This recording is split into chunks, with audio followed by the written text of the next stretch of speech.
जरा ये वीडियो देख लीजिए, गौर से देख लीजिए।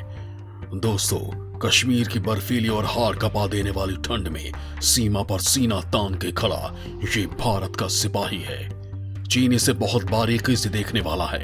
ये जिनपिंग की सांसों को जमा देने वाली तस्वीर है, क्योंकि भारत के सिपाही कभी -20 डिग्री तापमान पर वॉलीबॉल खेलते हैं, कभी उनके बर्फ की चादर पर योग करती तस्वीरें, तो कभी तिरंगा फहराने की तस्वीरें सामने आती रहती हैं।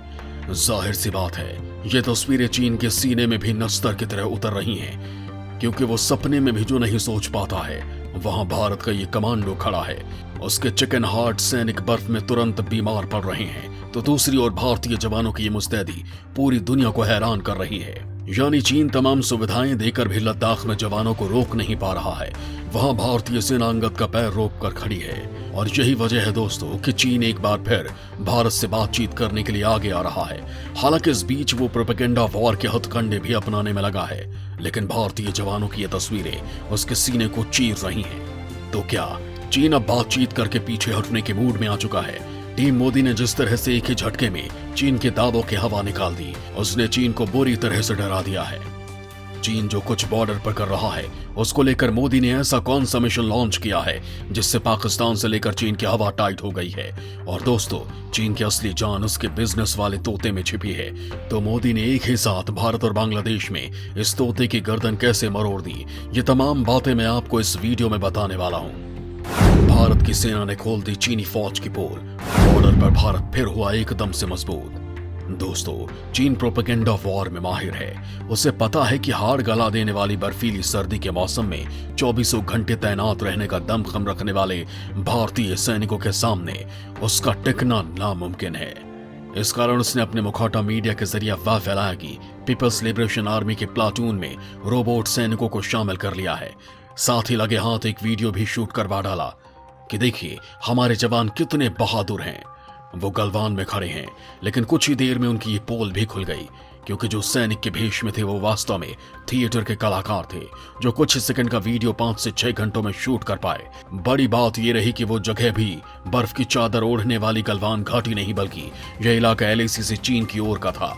इससे पहले पिछले साल अक्टूबर में एक वीडियो जारी किया था, जिसमें शिनजियांग सैन्य कमान की यूनिट के सैकड़ों PLA सैनिकों को एक नदी के किनारे पर खड़ा कर सैन्य नारा लगाते हुए दिखाया गया था।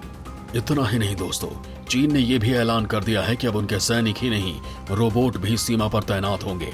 लेकिन सच्चाई यह है कि पूर्वी लद्दाख समेत कहीं भी वास्तविक नियंत्रण रेखा की रखवाली में एक भी रोबोटिक सोल्जर तैनात नहीं है। PLA सैनिकों को असीम ठंड का सामना करने में नानी याद आ रही है, इसलिए अगर उसने रोबोट सैनिक बना लिए तो उसके लिए ठीक ही होगा। चीनी सेना के शीर्ष अधिकारी लगातार दूसरे साल अपने सैनिकों को भारतीय सीमा पर -20 से -40 डिग्री सेल्सियस ठंड में तैनात रहने को मजबूर कर रहे हैं, जबकि ये सैनिक इतनी ठंड में रहने के अभ्यस्त हैं। और भारतीय सेना ही नहीं, दुनिया के तमाम सेनाएं चीन का मजाक भी बना रही हैं। भारतीय सुरक्षा बलों ने कहा है कि अभी सीमा पर बंदूक के लिए किसी रोबोट की तैनाती नहीं पाई गई है। हालांकि चीन को इसकी बहुत जरूरत है, क्योंकि ठंड में तैनाती उसके सैनिकों की जान पर बनाई है। कई जगहों पर तापमान इतना नीचे चला गया है कि चीनी सैनिक अपने बैरकों से निकलने का साहस नहीं कर पा रहे हैं। कई जगहों पर वो अपने बैरकों से बाहर आते भी हैं तो तुरंत वापस अंदर चले जाते हैं। चीनी सैनिकों को पिछले साल भी इसी कठिन हालात का सामना करना पड़ा था। तब PLA को भारतीय सीमा पर तैनात अपने 90% सैनिकों को बदलना पड़ा था, क्योंकि वो ठंड के कारण बीमार पड़ गए थे और तरह तरह की परेशानियों से तंग आ गए थे।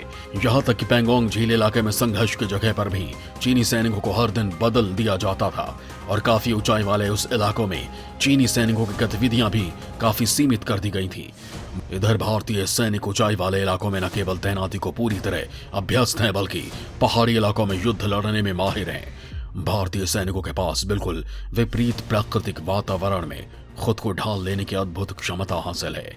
यही वजह है कि भारतीय सेना अपनी सैन्य टुकड़ियों को लगातार 2 सालों के लिए ऊंची चोटियों पर तैनात करती है, और उनमें 40 से 50% सैनिकों को हर साल बदला जाता है। हालांकि दोस्तों, गलवान घाटी को लेकर चीन ने भारत के खिलाफ एक और साइको वॉर छेड़ा है। दोस्तों, मोदी सरकार ने उनके साइको हमले को तोड़ने के लिए उनके असली रीढ़ की हड्डी पर वार किया है। इसका आगाज न केवल भारत बल्कि श्रीलंका और बांग्लादेश में हो चुका है, तो नेपाल में बड़ी कामयाबी भी मिल चुकी है। तो भारत में मोदी के पहले ही वार से चीन बिलबिला उठा है। दोस्तों, मैं इस सीक्रेट मिशन से आपको रूबरू करवाने वाला हूं, लेकिन उससे पहले चीन की एक और हरकत से आप रूबरू हो जाइए। नहीं रुक रहा चीन का प्रोपेगेंडा वॉर, लेकिन भारत की तैयारी देख घुटनों पर ड्रैगन। चीन की पीपल्स लिबरेशन आर्मी की वेस्टर्न थिएटर कमांड 1 फरवरी से अपने टॉप 10 यूजर्स को पूर्व लद्दाख में गलवान घाटी से पत्थर भेजने की पेशकश करेगी। चीनी आर्मी के वेस्टर्न थिएटर कमांड भारत के साथ विवादित सीमा की देखरेख करती है। चीन का सरकारी अखबार ग्लोबल टाइम्स की रिपोर्ट में कहा गया है कि वेस्टर्न थिएटर कमांड ने ट्विटर की तरह चीनी सीना वीबो पर अपना आधिकारिक अकाउंट खोला है और एक नोटिस जारी कर कहा है कि 1 फरवरी को वो उन लोगों में से 10 भाग्यशाली नोटिजन्स का चयन करेगा जो उनके नोटिस को दोबारा पोस्ट करेंगे। इन टॉप 10 यूजर्स को उपहार के रूप में गलवान घाटी से एक पत्थर भेजेगा। गलवान घाटी में 15 जून की रात को भारतीय और चीनी सैनिकों के बीच संघर्ष के बाद चीनी सरकार का भारत को उकसाने वाला ये नया प्रयास है। लेकिन दोस्तों, सीमा विवाद को खत्म करने के लिए दोनों देशों के बीच अब तक कई दौर की सैन्य वार्ता भी हो चुकी है। भारत चीन के उस आरोपों को लगातार खारिज करता रहा है कि पूर्वी लद्दाख में इंडियन आर्मी ने एलएसी को पार किया है। भारत लगातार कहता आया है कि नई दिल्ली ने हमेशा से बॉर्डर मैनेजमेंट और क्षेत्रों में शांति बनाए रखने के लिए एक जिम्मेदार दृष्टिकोण अपनाया है। तो दूसरी ओर पूर्वी लद्दाख में पेंगोंग झील पर पुल बनाने और वीडियोस को लेकर चीन ने सफाई दी है। चीन का कहना है कि वो अपनी क्षेत्रीय संप्रभुता की सुरक्षा के लिए बुनियादी ढांचे का निर्माण कर रहा है। दरअसल भारत ने कहा था कि पेंगोंग झील पर चीन जहां पुल बना रहा है, वो क्षेत्र पिछले करीब 60 साल से चीन के अवैध नियंत्रण में है। मोदी सरकार चीन की गतिविधियों में करीब से नजर रख रही है। हालांकि दोस्तों, भारत और चीन के बीच एक बार फिर कोर कमांडर लेवल की 14वें दौर की वार्ता 12 जनवरी को होने वाली है। इसमें पूर्वी लद्दाख में संघर्ष के शेष क्षेत्रों से पीछे हटने की प्रक्रिया को आगे बढ़ाया जा सकता है। ये बातचीत पूर्वी लद्दाख में वास्तविक नियंत्रण रेखा पर भारतीय सीमा क्षेत्र में चूशूल में होगी। इससे पहले 13वें दौर की सैन्य बातचीत पिछले साल 10 अक्टूबर को हुई थी, जो गतिरोध के साथ समाप्त हुई थी, जिसके बाद चीन बातचीत की टेबल पर नहीं आ रहा था। लेकिन भारत ने कुछ ऐसा किया है कि चीन की हालत खराब हो गई है। चीनी कंपनियों पर चला मोदी का हंटर। एक ही झटके में चीन को हजारों करोड़ का झटका।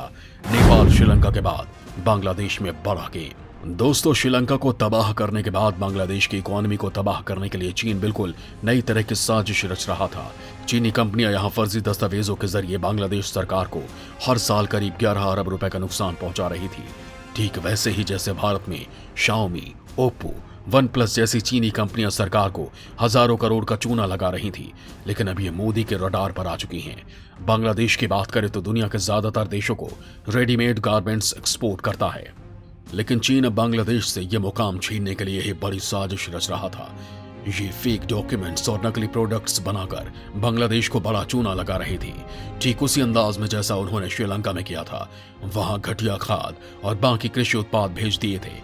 लेकिन ये दोनों ही घटनाएं सामने आ गई और इसके बाद मोदी ने एक ही झटके में बड़ा गेम कर दिया। पहले नेपाल में भी भयंकर साजिशों का पिटारा खुल चुका था, जिसका मोदी ने तगड़ी प्लानिंग के साथ शटर डाउन करवाया। उसके बाद श्रीलंका से चीनी कंपनियों को उखाड़ फेंकने की प्लानिंग कारगर साबित होती जा रही है और अब बांग्लादेश में चीन की साजिश खुल चुकी है। भारत में भी मोदी सरकार ऐप्स पर बैन लगाने के बाद अब इन कंपनियों पर तगड़ी कार्रवाई कर रही है।